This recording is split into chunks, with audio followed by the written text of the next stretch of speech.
Hello, this is the second video of my overview set of videos to help and give you ideas how to use CartRack. We're on CartRack YAR, October 2018 is the new version, and we're going to have a look at how to edit or create sessions within CartRack. So we've opened CartRack and we're in the driver bit, and if you remember, this is where you play audio. Which one are we looking at up here? Archive01 is the file we're looking at now, the session file. Let's make some tweaks to it. We need to open Navigator, which is where we can create or edit files. Now we could start straight away and then just save up here, but let's go to the one that's already created. It'd be a bit quicker for me to show you what's going on. First of all, let's think. Yes, a little bit of setting up. Each of these 18 page buttons has a folder associated with it.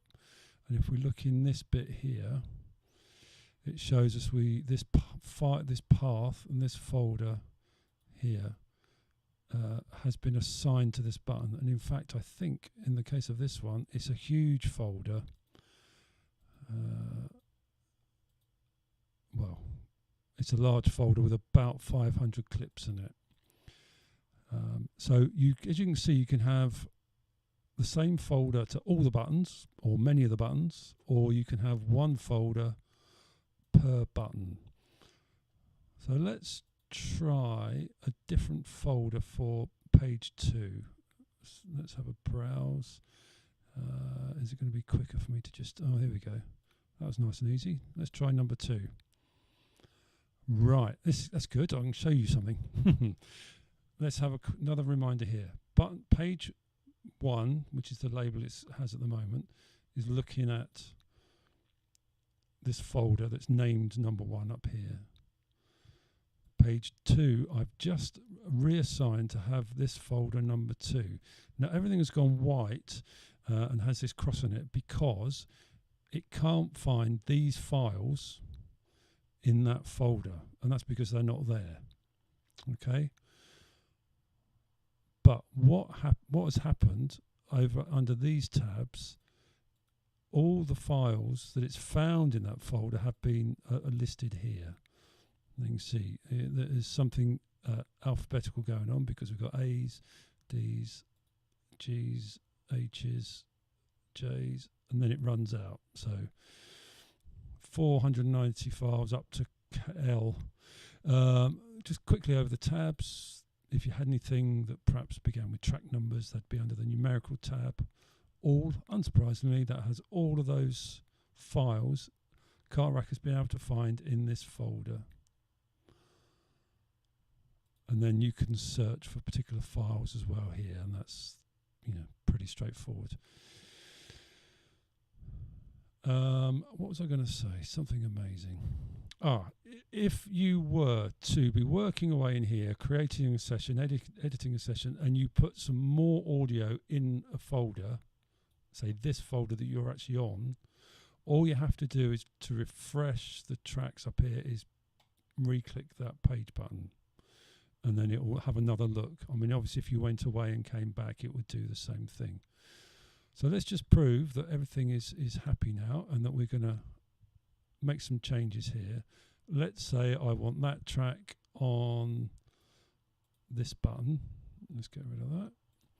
I left click on the track and hold the button down and drag. And when I get here, I'll let go. There we are. So it's happy with that because the file behind it, this Americano #briansetzer.mp3, is in that folder. And then I could say, well, I want this one here, and I want this one here, and then I want one beginning with J. I want that one here.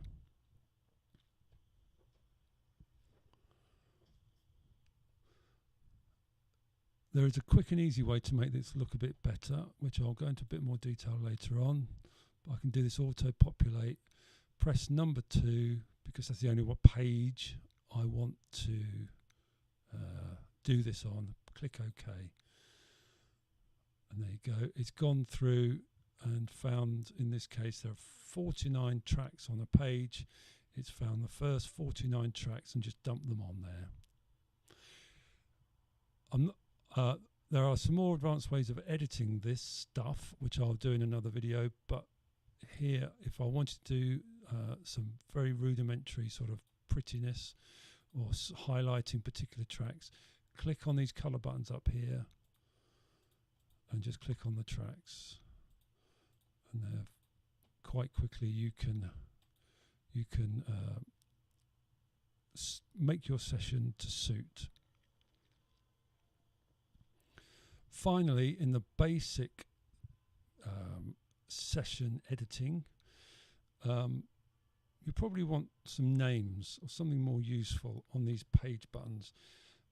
So use the Manage Pages button here. This does several things, but on this session, sorry it's also slow. The recording software has taken up a lot of my grunt on this machine. All I need to do is, let's pretend it's for radio, is just type in each of these tabs. Jingles, tab, beds, tab, songs, tab, trails. You get the gist. And down here I might have, I don't know, ads. And you see they update here as you go. Very quick and easy. Now, let's say I've finished editing. I obviously want to save it. So click up here, the Save Session button. It says, yes, I've saved that. Now, this is a nice trick. It's also detected that Driver has the same file open. And you could be doing this while it's playing. It won't affect the audio. That will carry on playing. So you can update your sessions while you're on air. And obviously, if you have multiple screens, especially if you have a touch screen, that's going to be really ideal. So I'm going to say, yes, I do want to update that session. And I'll close Navigator. This isn't closing the whole of CartRack. If I look underneath, Driver is still there, potentially playing away. So I quit there, and I said I wanted this updated, and you can see that's exactly what's happened. The page buttons, new labels have come up, and on this second page, you can see it's populated with these different songs and all coloured. So there you go. The next video will be more about Driver, how to play tracks and how to use these various modes that are available to us.